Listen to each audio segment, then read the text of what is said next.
मैं अरविंद बरनवाल BBDSS मटियम गाजीपुर से अपने YouTube channel study leave by Arvind sir के माध्यम से आज मैथ का टॉपिक गुणोत्तर श्रेणी से संबंधित वीडियो पदों के पदों के योग के बारे में बताने जा रहा हूँ। इसे आप ध्यान से समझें।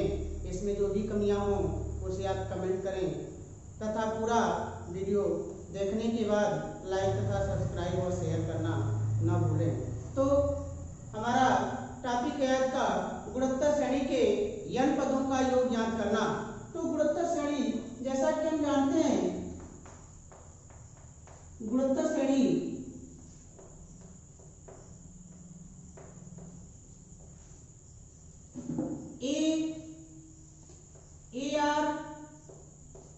AR square, AR cube, AR power 4 dash dash, ये हमारी होती है AR पावर n-1। यह हमारा है पहला पद या दूसरा पद या तीसरा पद, चौथा पद, पांचवा पद और इस प्रकार यह हमारा है n वां पद। हमें n पदों का योग ज्ञात करना है। तो मान लेते हैं कि माना इस श्रेणी के n पदों का योग Sn है। तो हम कह सकते हैं यदि श्रेणी के n पदों का योग Sn है, n पदों का योग Sn हो तो Sn इक्वल टू मान जाएगा हमारा a plus AR plus AR square plus AR cube plus AR power 4 and so on dash dash plus AR power n-1। अब इस दी गई गुणोत्तर श्रेणी का पद A और सारानुपात R है। तो मान लेते हैं कि इसे समीकरण नंबर 1। अब इसमें हम दोनों पक्षों में सारानुपात R से गुणा करते हैं। तो सारानुपात R से दोनों पक्षों में गुणा करने पर सारानुपात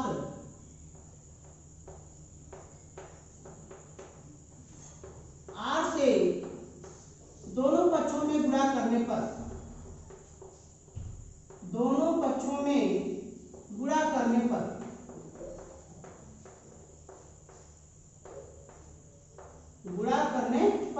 तो यह मान हमारा हो जाएगा R into Sn equal to AR plus AR square plus AR cube plus AR power 4।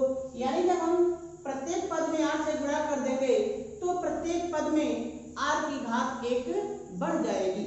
तो इस प्रकार AR power 5 and so on dash dash और लास्ट पद हमारा हो जाएगा AR पावर n। मानते हैं समीकरण नंबर 2। अब समीकरण 1 में से समीकरण 2 को हम घटाते हैं। तो समीकरण 1 में से समीकरण 2 को घटाने पर समीकरण 1 ऋण 2 से, यानी समीकरण 1 में से समीकरण 2 को घटाने पर तो यह मान हो जाएगा हमारा Sn minus R into Sn equal to, अब जब हम घटाएंगे तो समीकरण 2 के सभी पदों का चिन्ह बदल जाएगा, यानी प्लस का माइनस हो जाएगा। तो यह प्लस R है, यहाँ माइनस R हो जाएगा तो यह इससे मान हमारा कट जाएगा। AR स्क्वायर यहाँ प्लस AR स्क्वायर है और यहाँ हो जाएगा माइनस AR स्क्वायर, तो यह मान इससे कट जाएगा। AR क्यूब से इसी प्रकार हमारा AR क्यूब कट जाएगा। AR पावर 4 से AR पावर 4 कट जाएगा। यहाँ हमारा AR पावर 5 होगा, इससे AR पावर 5 कट जाएगा। इस प्रकार यह सभी हमारे क्रॉस गए जितने भी बीच के पद हैं सभी कट जाते हैं। इसका हमारा यह A बचता है और इसमें हमारा AR पावर n बचता है। तो घटाने पर यह मान हो जाएगा A minus AR power n। Sn minus R into Sn equal to A minus AR power n। इधर लेफ्ट हैंड साइड में Sn हमारा कॉमन है तो Sn हम कॉमन कर लेंगे। Sn into 1 minus R equal to, इन दोनों में हमारा A कॉमन है तो हम A कॉमन कर लेते हैं। तो A कॉमन करेंगे तो मान हो जाएगा 1 माइनस R पावर n। अब चूंकि हम माने हैं कि श्रेणी के n पदों का योग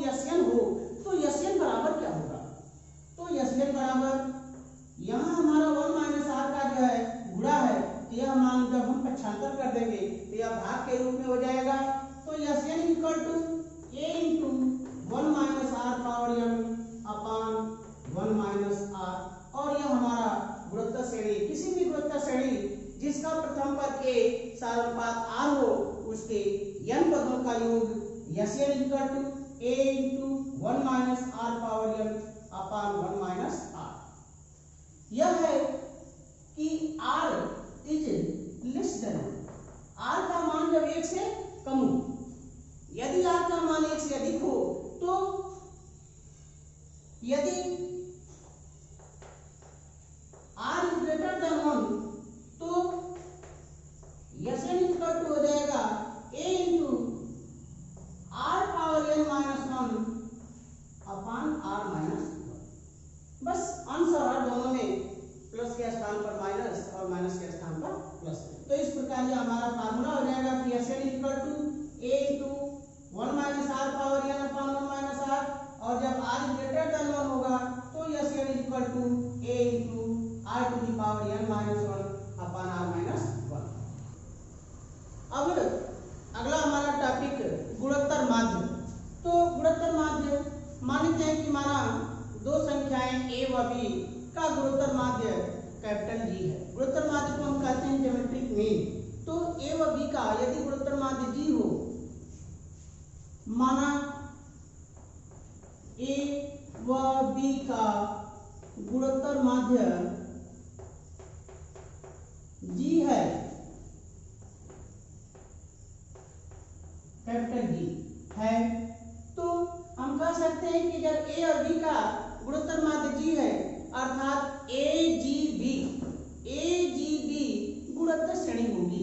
अतः AGB गुणोत्तर श्रेणी होगी, गुणोत्तर श्रेणी होगी।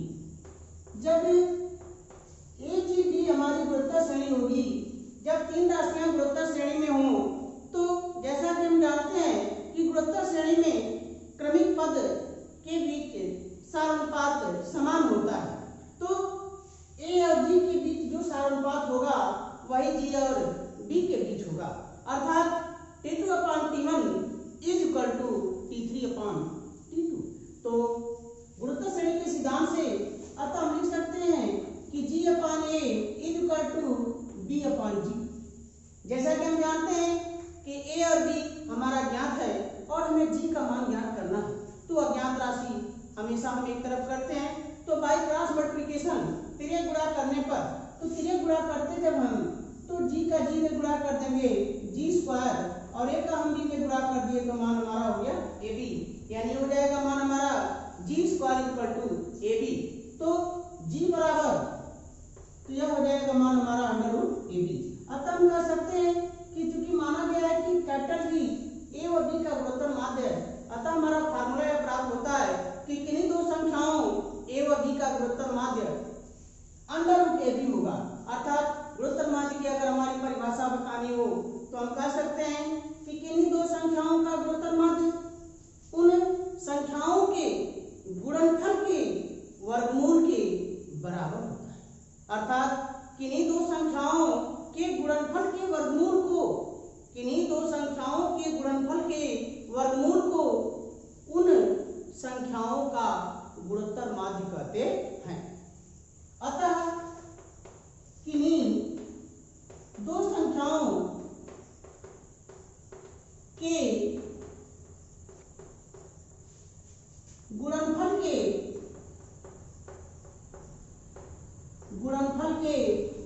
वर्गमूल को, गुणनफल के वर्गमूल को उन संख्याओं का गुणोत्तर माध्य कहते हैं। उन संख्याओं का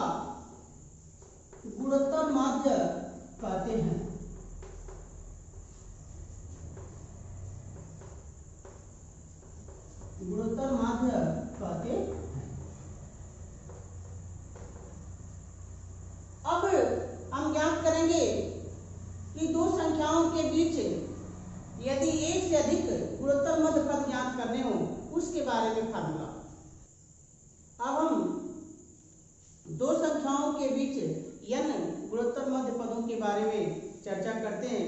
तो मान लेते हैं कि माना दो संख्याओं a व b के बीच n गुणोत्तर मध्य पद g1, g2, g3, g4 and so on dash dash gn तक है। तो माना दो संख्याओं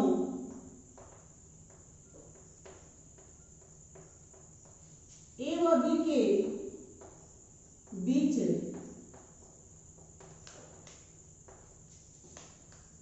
n गुणोत्तर मध्य पद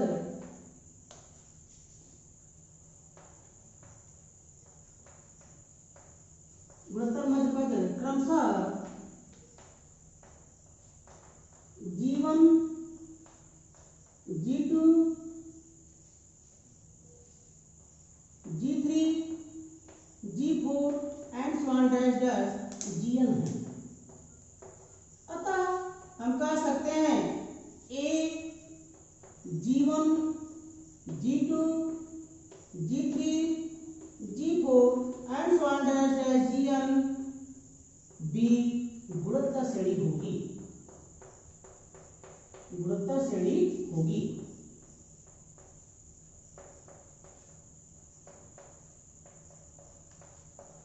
अब a g1, g2, g3, g4 dash dash gn b गुणोत्तर श्रेणी है। तो जैसा कि g1 से लेकर gn तक ये हमारा n पद है तथा a और b दो पद ये, यानी इस गुणोत्तर श्रेणी में कुल पदों की संख्या हमारी n+2 होगी। n गुणोत्तर मध्य पद और a तथा b तो हो गया इस संख्या का मान हमारा n+2। इस गुणोत्तर श्रेणी का प्रथम पद a तथा अंतिम पद b। तो लिखेंगे हम पदों की संख्या, पदों की संख्या। चूंकि इसमें स्मॉल n की चर्चा हुई है तो हम पदों की संख्या को मानते हैं कि माना कुल पदों की संख्या कैपिटल N यदि है तो कैपिटल N का मान कितना होगा। तो capital N equal to n+2। अब जैसा कि हम पढ़ चुके हैं किसी गुणोत्तर श्रेणी का nवां पद ज्ञात करने के लिए फार्मूला कि Tn equal to a r power n-1 से, जहां a हमारा प्रथम पद और r सारानुपात है। अब यहाँ हमें सारानुपात का मान ज्ञात नहीं है, लेकिन हमारा अंतिम पद अर्थात श्रेणी का कैपिटल n-वां पद या n+2वां पद का मान हमारा b है। तो सूत्र हमारा है कि चूंकि Tn equal to a into r power n-1, तो n की जगह हम रख देंगे n+2 का मान हमारा है b। तो b equal to a r power और n के स्थान पर n+2-1, यह मान हो जाएगा हमारा b equal to a r power n+1। अब यह a बटा में चला जाएगा तो r power n+1 equal to b upon a। तो r इक्वल टू मान हमारा हो जाएगा कि b upon a whole power 1 upon n+1। यह हमारा सारानुपात r का मान होगा। अब इस r का मान यदि हम a में r का गुणा कर देते हैं तो हमारा g1 प्राप्त हो जाएगा। यदि g1 में r का गुणा कर देते हैं तो g2 प्राप्त हो जाएगा। यदि g2 में r का गुणा करते हैं तो हमारा g3 प्राप्त हो जाएगा। इस प्रकार हम सारानुपात से गुणा करते हुए अगला पद प्राप्त करते रहते हैं। तो यह हो जाएगा हमारा मान कि g1 इक्वल टू, तो g1 इक्वल टू मान हो जाएगा हमारा a इंटू r। तो a और r का मान हमारा b upon a power 1 upon n+1। इस फार्मूले की सहायता से हम g1 का मान ज्ञात करते हैं। इसी प्रकार यदि हमें g2 का मान ज्ञात करना है तो g2 equal to a r², यानी g1 में जब हम r का गुणा करते हैं तो g1 का मान हमारा है a r, और जब पुनः r से गुणा करते हैं g2 प्राप्त करने के लिए तो g2 हो जाएगा g2 equal to a r²। Square. अब यहाँ भी यदि हम r का मान रखते हैं तो यह मान हो जाएगा a इंटू बी अपान ए। अब r पावर 2 और r की वैल्यू है 1 अपान b upon a power 1 upon n plus 1 और इसके का पावर 2 इस तरह से ऐसे। यह हो गया हमारा r का मान और ये स्क्वायर है तो स्क्वायर। अब जैसा कि हम जानते हैं कि यदि घात पे घात लगी हो तो हम घातों का आपस में गुणा कर देते हैं, तो यह हो जाएगा मान हमारा a into b upon a power 2 upon n। इसी प्रकार यदि हम g3 का मान ज्ञात करें तो g3 equal to a r cube से, उसी प्रकार यह मान जाएगा हमारा a into b upon a power 3 upon n। अगर हमें g4 का मान ज्ञात करना हो तो a r power 4, g4 equal to a r power 4 अर्थात a into b upon a power 4 upon n plus dash dash. यदि हमें gn का मान ज्ञात करना है तो gn इक्वल टू हो जाएगा मान हमारा a r power n, a r power n। तो यह हो जाएगा मान हमारा a b upon a power n upon n plus 1। ऐसे हम g1 से लेकर gn तक के पदों का मान ज्ञात करते हैं a और b के बीच यदि n गुणोत्तर मध्य पद दिए हो तब। अब अगला टॉपिक हमारा गुणोत्तर श्रेणी के गुण। तो गुणोत्तर श्रेणी के गुण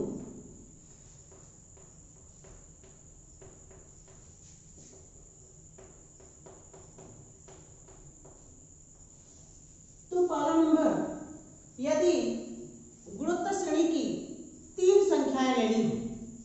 यदि कोई ऐसा प्रश्न पूछा जाए जिसमें यह कहा जाए कि 3 संख्याएं गुणोत्तर श्रेणी में हैं, तो जब गुणोत्तर श्रेणी की 3 संख्याएं लेनी हो तो हम हमेशा a अपान r a और a r लेते हैं। यदि 3 संख्याएं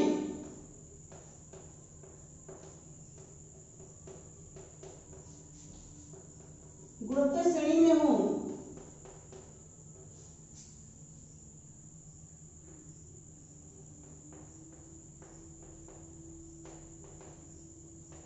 तो a upon r a r लेते हैं।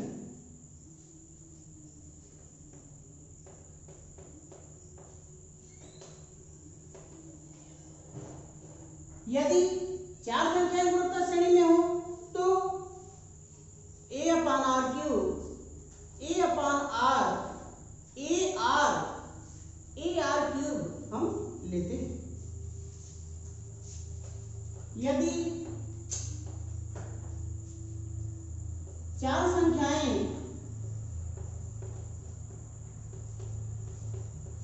गुणोत्तर श्रेणी में लेनी हो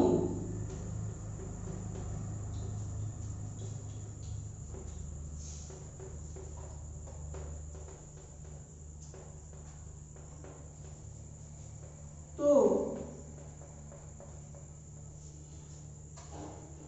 a upon r cube a upon r a r cube लेते हैं।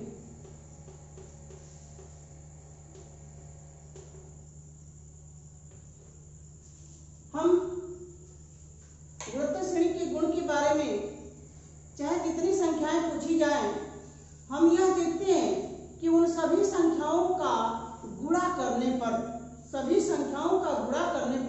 सारानुपात कट जाता है, यानी गुणनफल में सारानुपात हमें प्राप्त नहीं होता है।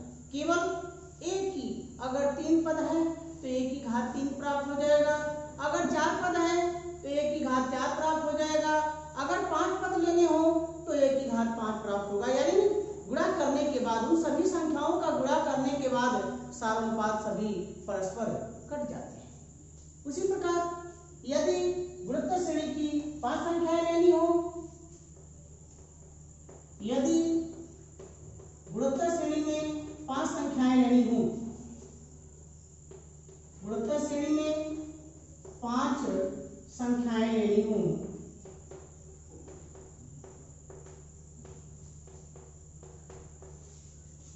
संख्याएं लेनी हो तो a upon r square a upon r a r square लेते हैं।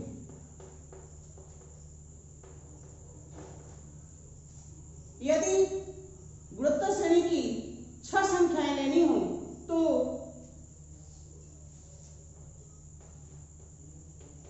यदि गुणोत्तर श्रेणी में 6 संख्याएं लेनी हो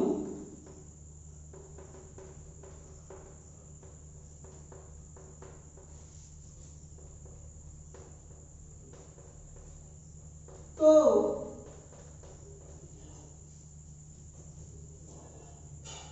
a upon r power 5 a upon r cube a upon r cube a r power 5 लेते हैं। तो यह हमारा गुणोत्तर श्रेणी के लिए गुण है कि यदि गुणोत्तर श्रेणी में 3 संख्याएं लेनी हो तो हम हमेशा a upon r a r लेते हैं, जहां a गुणोत्तर श्रेणी का प्रथम पद और r सारोनुपात होता है। जब गुणोत्तर श्रेणी की 4 संख्याएं लेनी हो तो a upon r cube a upon r cube लेते हैं। जब गुणोत्तर श्रेणी में 5 संख्याएं लेनी हो तो a upon r square a upon r r square लेते। जब गुणोत्तर श्रेणी में 6 संख्याएं लेनी हो तो a upon r power 5 a upon r cube a upon are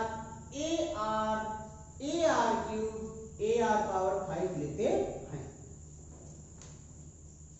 अब हमारा प्रश्न, एक गुणोत्तर श्रेणी के 3 पदों का योगफल 39/10 है तथा उनका गुणनफल 1 है। सारानुपात तथा पदों को ज्ञात कीजिए। तो अभी जैसा कि गुणोत्तर श्रेणी के गुण में पढ़ा गया कि यदि गुणोत्तर श्रेणी की 3 संख्याएं लेनी हो तो हम हमेशा a अपान आर और ए आर लेते हैं। तो मान लीजिए कि माना गुणोत्तर श्रेणी की 3 संख्याएं, माना गुणोत्तर श्रेणी की 3 संख्याएं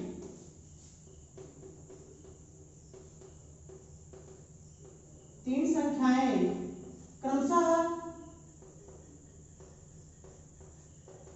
a upon r a r हैं।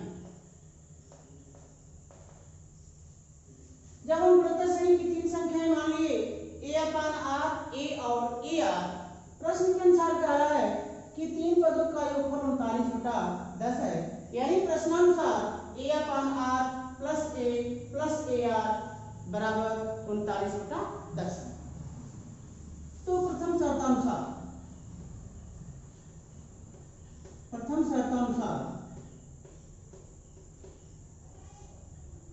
a upon r plus a r equal to 39/10 मानते हैं समीकरण नंबर 1।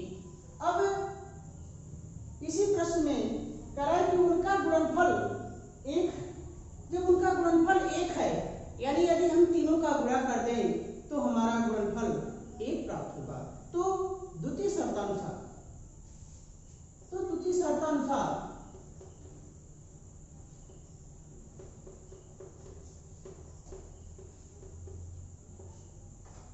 मान जाएगा हमारा a upon r into a r बराबर 1। तो यह अपान में आ रहा है और यह अंश में, तो दोनों कट जाएंगे।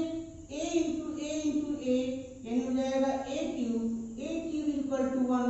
तो दोनों पक्षों का घनमूल करने पर a का मान हो जाएगा हमारा 1।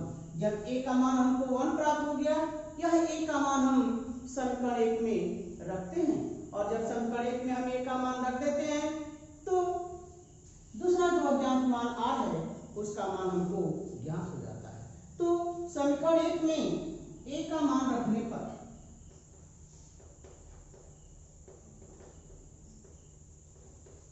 ए का मान रखने पर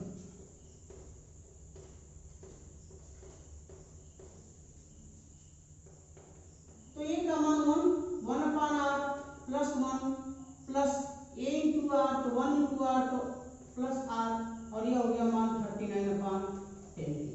अब 1/r प्लस आर, तो इसका हम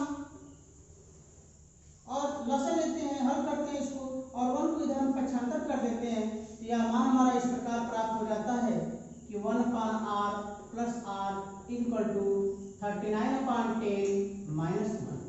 तो अब इसका लसन हम आर ले लेते हैं, क्या हो जाएगा 1 plus r square equal to, अब यहाँ लसन हमारा 10 हो गया, तो 39 माइनस 10, तो 1 plus r square upon r equal to 29/10। अब बाय क्रॉस मल्टीप्लिकेशन तिर्यक गुणा करने पर, तो तिर्यक गुणा जब हम कर देते हैं क्या हो जाएगा मान हमारा 10r square plus 10 equal to 29r।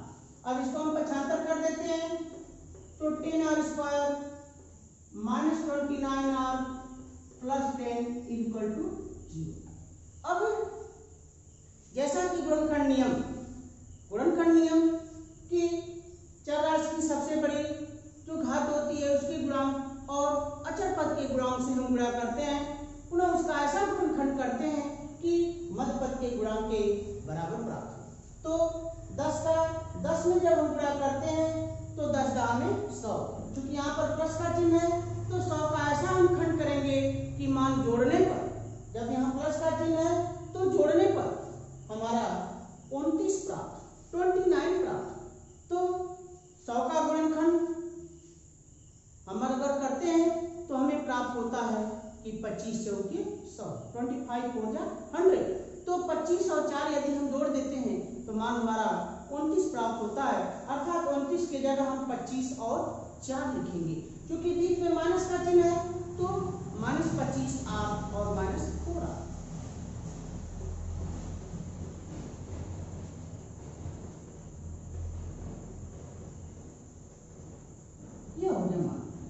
अब इन दोनों में 5r हमारा कॉमन, 5r जब हम कॉमन लेते हैं तो 2r माइनस 5, और इधर हम 2 कॉमन लेते हैं तो 2r माइनस 5 इक्वल टू 0।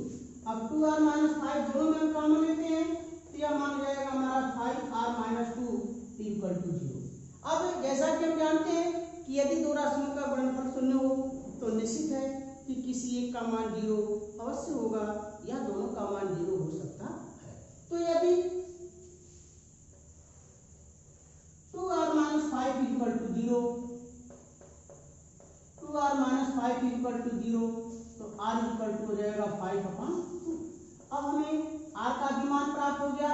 हमसे पूछा जा रहा है कि सार अनुपात तथा पदों को, तो सार अनुपात प्राप्त हो गया हमारा r इक्वल टू 5/2। अब पदों को ज्ञात करना है, पद ज्ञात करने, तो पहला पद हमारा a/r, तो पहला पद यानी t1, तो a/r, a का मान हमारा है 1,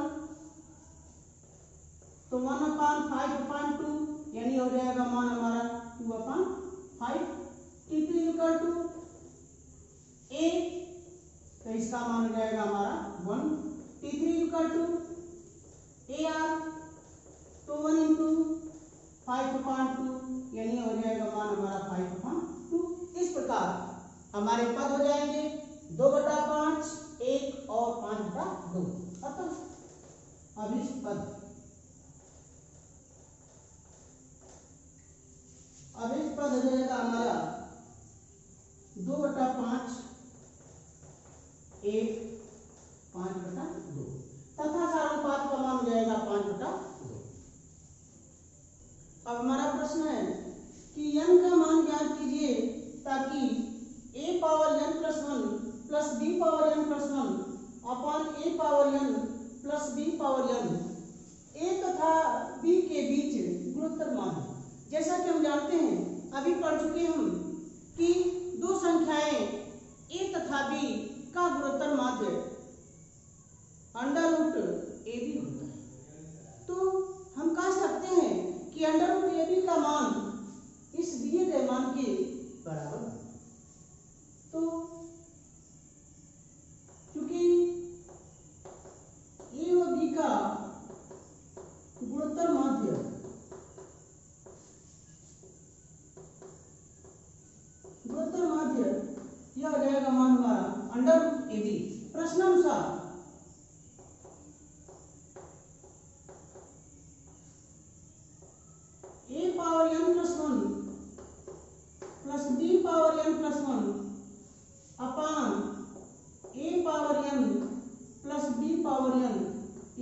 equal to under root A b. अब हम तिरे गुणा करते हैं तो मान हमारा प्राप्त होता है a power n plus 1 plus b power n plus 1 equal to under root A b into a power n plus b power n। हम गुणा करते हैं तो मानिए हमारा प्राप्त होता है a power n plus 1/2 into b power 1/2 plus a power 1/2 into b power n plus 1/2। इधर मान हमारा है a power n plus 1 plus b power n plus 1। इस मान को इधर हम 75 कर देते हैं और इसको इधर ले जाते हैं तो यह मान हमारा प्राप्त होता है a power n plus 1 minus a power n plus 1/2 b power 1/2 equal to a power 1/2 b power n plus 1/2 और जब इसको इधर ले जाते हैं तो minus b power n plus 1।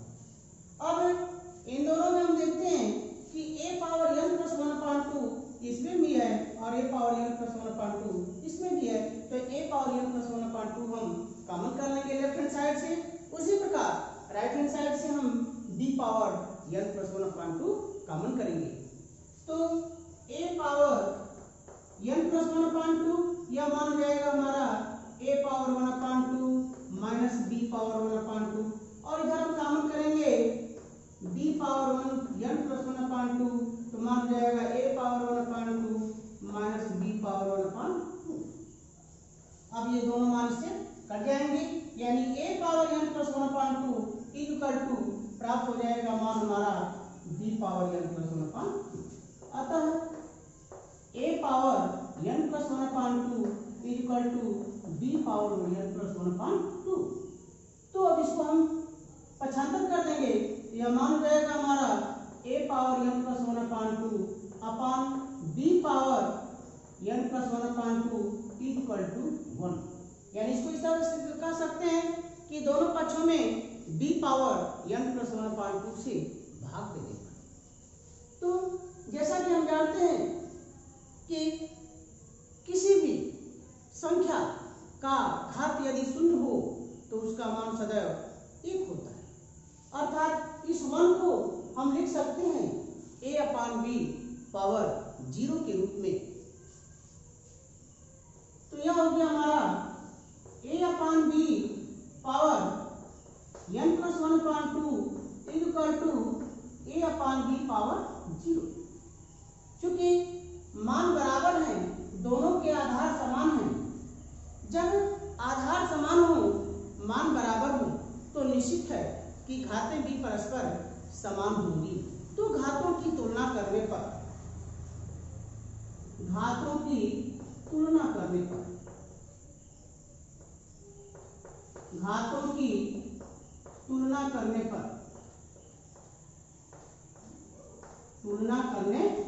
जब हम घातों की तुलना करते हैं यह हो जाएगा मान n प्लस 1/2 इक्वल टू 0 अर्थात हो जाएगा n इक्वल टू माइनस 1/2। इस प्रकार n का मान हमारा प्राप्त हो जाएगा माइनस 1/2 और यही मान पूछा जा रहा है। अब अगला प्रश्न हमारा यदि दो धनात्मक संख्याओं के बीच समांतर माध्य a तथा गुणोत्तर माध्य g हो तो सिद्ध कीजिए कि संख्याएं a plus minus under root a plus g into a minus g है। तो मानते हैं कि माना दो संख्याएं हमारी a व b है। तो a व b दोनों संख्याओं का प्रश्नानुसार दिया हुआ है कि समांतर माध्य a तथा गुणोत्तर माध्य g। तो मान लीजिए कि माना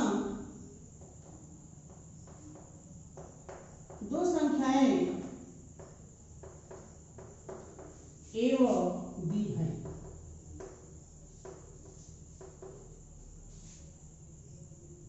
क्योंकि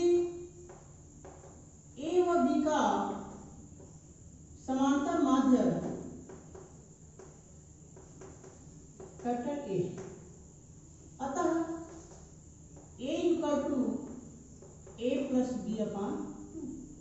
या हम कह सकते हैं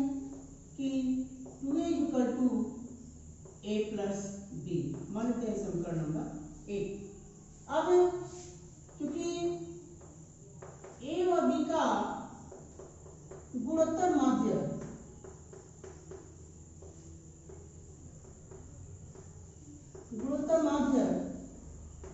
कैपिटल डी है, अतः G equal to under root A B, G का मान हो जाएगा अंडर रूट ए बी।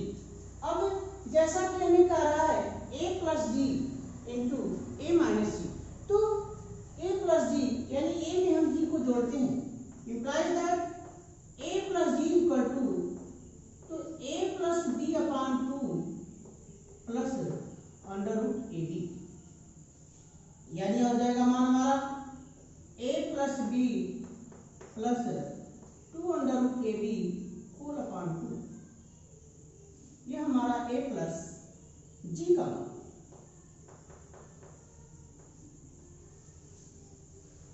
इसी प्रकार A minus G equal to A plus B minus 2 under root A B upon 2। अब दोनों का गुणनफल A plus D into A minus G, तो हम दोनों का गुणा करते हैं, तो A plus D into A minus G is equal to A plus B plus 2 under root A B whole upon 2 into A plus B minus 2 under root A B upon 2। जब हम गुणा करते हैं तो यह a प्लस बी एक पद हो जाता है हमारा, और यह हमारा दूसरा पद हो जाएगा, तो फर्स्ट पद plus second, first minus second, यानी यह फार्मूला हमारा x plus y into x minus y के रूप में वर्गांतर का सूत्र। तो x plus y into x minus y equal to x का स्क्वायर माइनस वाई स्क्वायर, तो यह हो जाएगा मान हमारा a plus b whole square minus 2 under root A B whole square, और यह 2 गुना के 4। अब a plus b whole square 2 under root A B whole square का मान हो जाएगा हमारा 4ab अपॉन 4। जैसा कि हम जानते हैं कि गणित के अनुसार कि a plus b whole square minus 4ab equal to a minus b whole square, तो इसको हम लिख सकते हैं a minus b whole square upon 4, यह मान हो जाएगा हमारा a plus D into A minus. अब जब इसका हम वर्गमूल ज्ञात कर लेते हैं तो यह मान हो जाएगा हमारा under root a plus D into A minus d equal to a minus b upon 2। अब एक मान हमारा है, इससे हम 2 से गुणा कर देते हैं, तो यह आ जाएगा 2 under root a plus D into A minus d equal to a minus b, मान लेते हैं कि यह समीकरण नंबर हो गया 2। अब समीकरण 1 और समीकरण 2 को यदि हम हल करते हैं, तो जैसा कि हमें मालूम है कि a plus B equal to 2a और a minus B equal to 2 under root a plus ji into A minus G. यदि हम समीकरण 1 में समीकरण 2 को जोड़ दें तो प्लस बी और यहाँ है माइनस बी, ये दोनों मान हमारे कट जाएंगे, तो हमारा हो जाएगा जोड़ने पर मान a प्लस ए यानी 2a, तो 2a का मान हमारा हो जाएगा 2a plus 2 under root a plus ji into A minus G, तो 2 से भाग कर देंगे तो a बराबर हो जाएगा a plus under root a plus ji into A minus G, यह हमारा a का मान हो जाएगा। उसी प्रकार यदि हम समीकरण 1 में से 2 को घटा देते हैं तो मान हमारा हो जाएगा 2a minus 2 under root a plus ji into A minus G, और यह जब घटाते हैं तो a से a कट जाता है तो 2b हो जाएगा, अर्थात b का मान हमारा मिल जाएगा कि b equal to a minus under root a plus ji into A minus G. अतः हम कह सकते हैं कि समीकरण 1 व 2 को हल करने पर समीकरण 1 व 2 को हल करने पर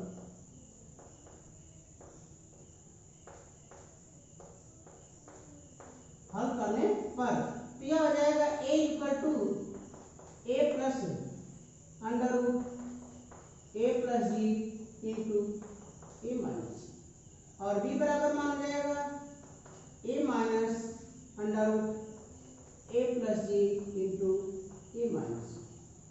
और यही हमें करा कि संख्याएं a प्लस माइनस, यानी पहली संख्या हमारी a प्लस और दूसरी संख्या हमारी a माइनस, और वही मान हमारा यहाँ प्राप्त हो रहा है कि यथा अभिष्ट संख्याएं a plus minus under root a plus ji